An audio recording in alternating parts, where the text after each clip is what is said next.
What's up guys, Alex Heyne here, author of the book Master the Day. Now in my own life here, really I think that designing your life and making it go forward in the direction you want it to go forward has three parts. And the very first part is the design, the second part is the habits you use or you do on a daily basis, and the third is the follow through or the follow up. In other words, how do you actually stay on track when you get off track? Because half of the game of goal achievement is purely when you get punched in the face, what are you going to do differently to get back up and get back in the fight? Now for me, the first thing is vision. It's basically the design. You know, if you just sit down for a day, you pour a coffee, you get out a piece of paper, and you write down what would be the coolest thing that could happen over the next 5 years in my life. If you just do that, you are already ahead of 99% of humanity who show up with no game plan, no vision for the future, no clue what they would like to create besides, I would like more money, or I'd like that girl or that guy, or I'd like a nicer car. There's almost no consciousness or conscious energy given to thinking about what do I want to build in the future? Like what consciously and concretely do I want to improve? So for me, the way that I do that is, first of all, I have a journal where I'm regularly writing down updates for the kind of life that I want to build. It starts with the vision, which makes me think of the fact that the skyscrapers of New York started with a picture in somebody's head. And so did spaceships. And so did curing a difficult disease.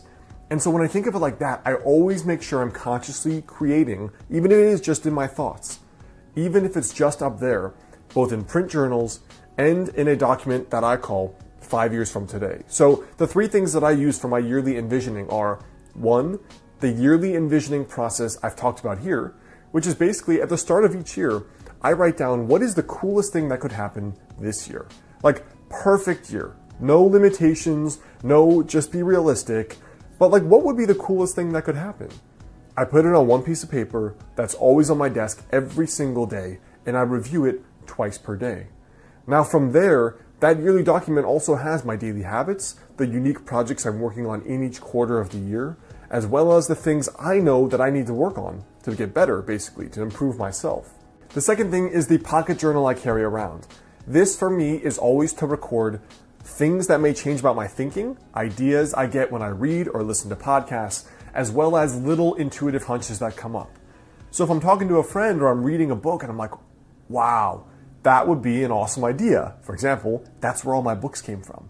Wouldn't it be cool too? ... I put it down in this little book. It's just a little 3x5 moleskin that I always carry around with me. And then day by day, I can flip through that and be like, you know what? These were those cool things I wanted to basically manifest and create in my own life. Let me just keep a note of them. The second way I do that is by doing a weekly journal page. Now the weekly journal page is just a strategy page, which I talked about in my recent video on journaling for success. And in that strategy page, it's basically, where are you, Alex? Where do you want to be? And are those habits you're doing every day sufficient enough to actually get you there? So the whole point of this journal page is reflection. You're doing this, are you still on track? If not, what has to change? And then finally, I have this little journal notebook, a digital notebook in Evernote, and it just says 5 years from today. Now, I don't really stick with that idea of 5 years from today, but the point for me is, where do I want to go? In what direction? It could be as simple as moving. Like I know I'm moving to California after I'm done with my doctorate in Portland. It could be as simple as the relationship you want to be in. For example, I'm 30. I know that I want to be married by 35, so I can have that there. I know that I want to have a private practice and a traditionally published book and 3-4 vacations per year. I put all of that down where I don't know how I'm going to make it happen yet, but it will happen for sure. I haven't quite fleshed out the process. The point is that you're putting trajectories in your brain and in your subconscious.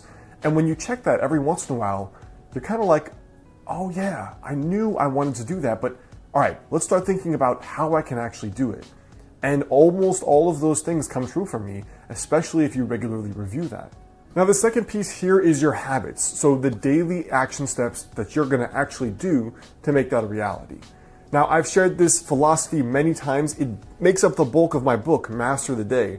But the point is that you think about the goals you want to reach, and then you have to break them down. Forget the goal, but break it down into a daily habit. So with fitness, you forget losing 30 pounds. The habit is cook every day, go to the gym 20 minutes a day. You want to write a book, you forget having written a book, you put down the habit, write 500 words a day. You want to be in an amazing relationship in 2 years, you forget that goal, you put the habit, I'm going to go out to 4 events where I might meet like-minded people. And that's your daily habit. So you bring it back to, what do I have to do today? Now, the way I track that is a combination of ways. So not only in that yearly visioning document do I put that, I also record it in Evernote. And the reason I do that is because every Thursday, I have a 30 to 45 minute mastermind call. Now, I've had a personal mastermind for over 4 years now, every single week. And it's basically started when I started my business because that was so difficult for me. But it progressed to, like, are you happy? Are you building the life you want? Is your ladder up against the right wall, as the saying goes? Because you might climb the ladder of success and realize you climbed the wrong ladder and you're not where you want to be. So it's also about conscious goal setting and being crystal clear on the path forward, making sure you're going down the right path you want to be down. So I actually have a maximum of 3 goals per year and then 3 habits per goal. For example, the goals are often much more complex than you think. Like, let's say you've only been sleeping 5 hours a night. Well, your daily ritual may have to be, I'm going to disconnect from the computer at 11, I'm not going to have coffee after 5, and I'm not going to stress myself out with homework or with work after a certain time. It may take a few habits. Just like doing well in school or high performing at your work may also be more than one habit. It may mean I'm going to study this study strategy every day and apply that. Or I'm going to do an extra 1 hour of work per day or self-study or something else. The way that I personally do it is just 3 habits per actual goal. And those I track in a weekly scorecard document, which is, these are the 3 things, did I do them Monday through Sunday?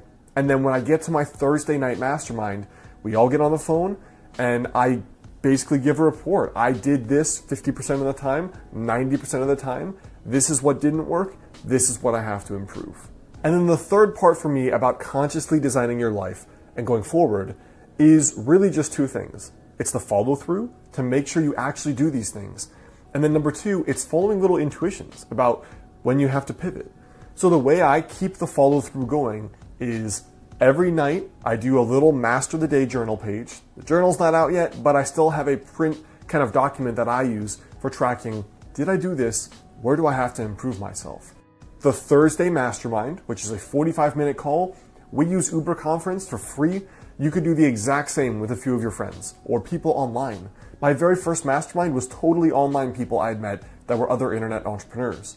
Now from there, I have the Thursday mastermind, I have the weekly strategy journal page, and I have my daily habit tracking. And besides those 3 things, all I do is carry around that little pocket moleskin journal I told you about, because then I feel like if something doesn't feel right at all, like you're off track, you don't like this job, you're dating someone and you realize something's not right, I write down the intuitions because I can't always consciously articulate the next move.